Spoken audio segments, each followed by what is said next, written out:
Hey friends, I know it's been a couple of weeks since the last story post. Life got a little busy with family and work, but I'm back, and chapter 30 is here.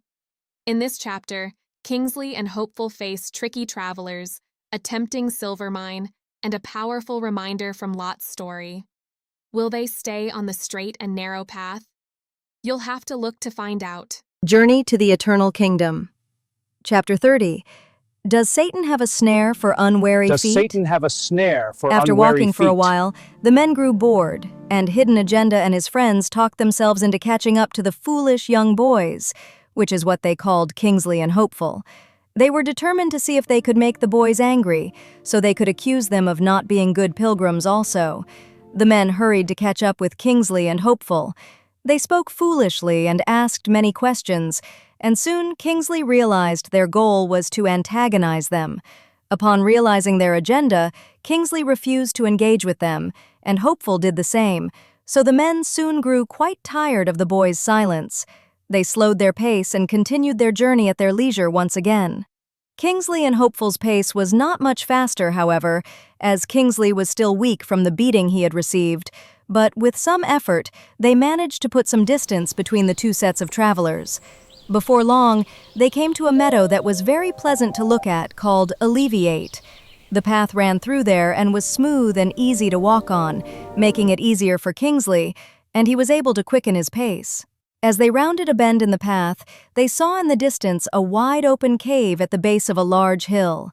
At the bend in the road, there stood a man who introduced himself as Backslider. He walked over to the boys and began talking about the good king and quoting scriptures. Yet something about him did not sit right with Kingsley. Hopeful, however, was glad that they had finally found a grown-up who would go all the way with them. As they drew closer to the mouth of the cave, Backslider said to them, "Ooh, let us stop here a while and see what is inside that cave. I have heard it is a silver mine. We could gather some rare silver that would help us on our way, so that we would not have to rely on the kindness of strangers." Hopeful was ready to turn aside to visit the mine. However, Kingsley was not convinced. Is the mine safe? Have you visited it before?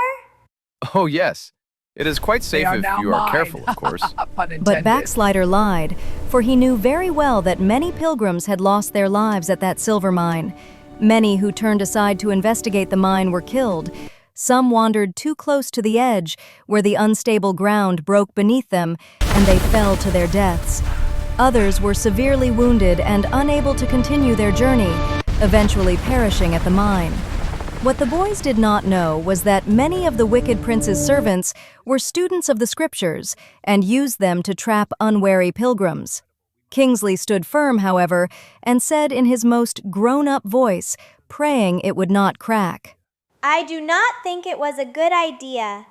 I was advised not to leave the straight and narrow path. Come, Hopeful. With this being said, Kingsley turned and began walking away.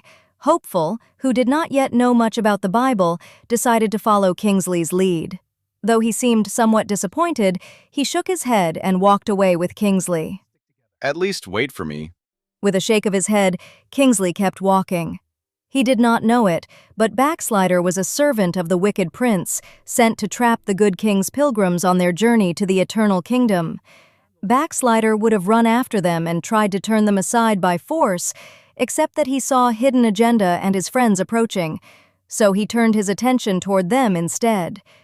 At first, he began quoting scriptures to them, but he soon discovered they were not truly interested and were not real pilgrims.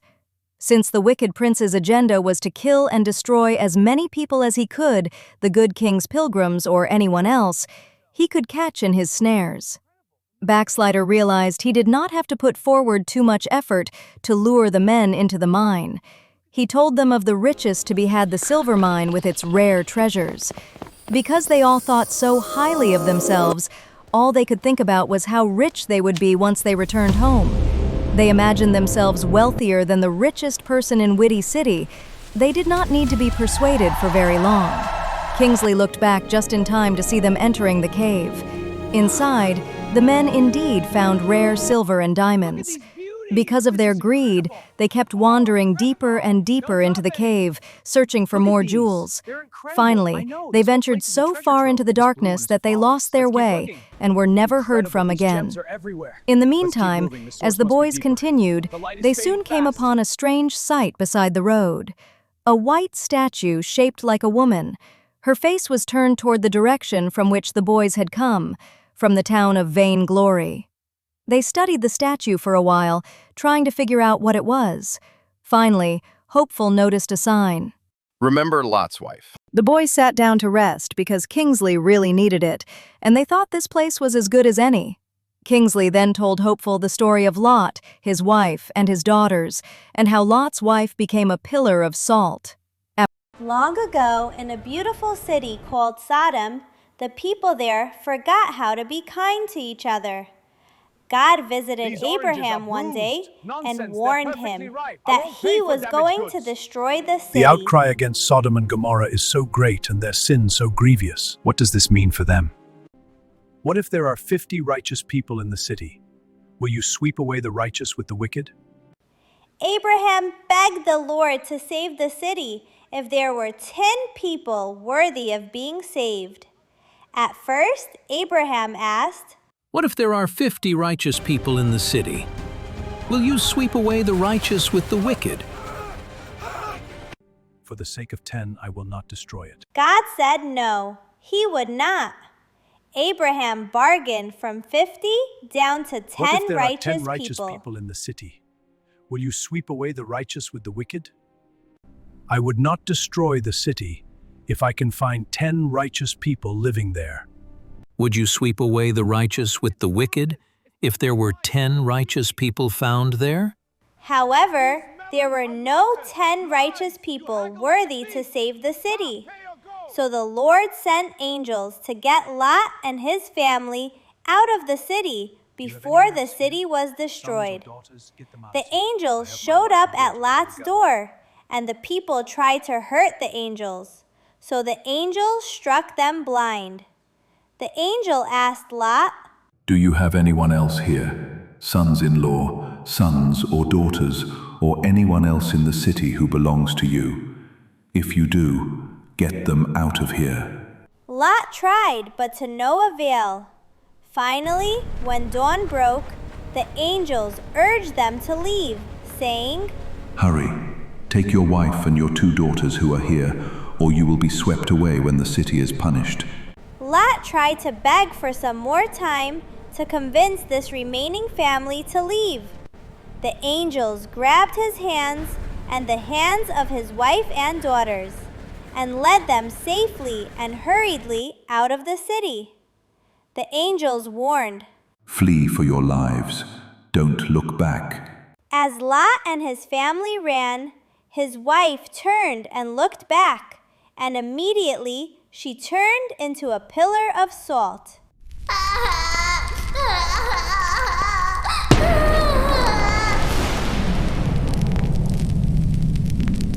After listening to the story of the people of Sodom and Gomorrah, Hopeful asked a question. How is it that God's anger burned so strongly against them, yet he is still merciful to so many others? It is my understanding that the people of that city had the example of Lot before them, yet they chose to follow their own desires. Remember, Abraham begged Jesus that if there were 10 good people there, then please do not destroy the city, and God was willing, but there could not be found 10 good people. In the book of Genesis 18:16-33, Abraham pleaded with God to spare the city. He began by asking if God would spare it for 50 righteous What if people. there are 50 righteous people Then in he the city? continued asking Will you about sweep away the 45, righteous with the wicked? 40, What 30, if there are 10 righteous 20, people in the and city? finally 10. Will you sweep away the God righteous with the promised wicked? that if he found 10 righteous people in the city, he would not destroy it. For the sake of Oh, 10, I will not so we know there destroy were it. not even 10 righteous people in that city because it was destroyed. Yes, indeed, 4 left, but only 3 survived. That should tell you something. The scriptures say they were extremely sinful and unrepentant of their sins. That means they would have continued in their wickedness and never changed their ways. they would have continued causing others to sin and hurting people in the process. Book of Numbers 23:19. God is not a man that he should lie, neither the Son of Man that he should repent. Hath he said, and shall he not do it?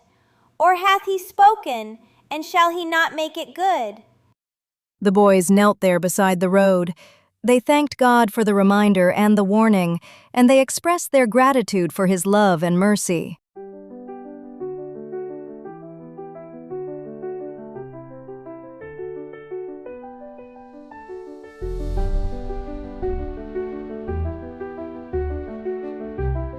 Have you ever wanted something that looked good but knew it wasn't a good choice?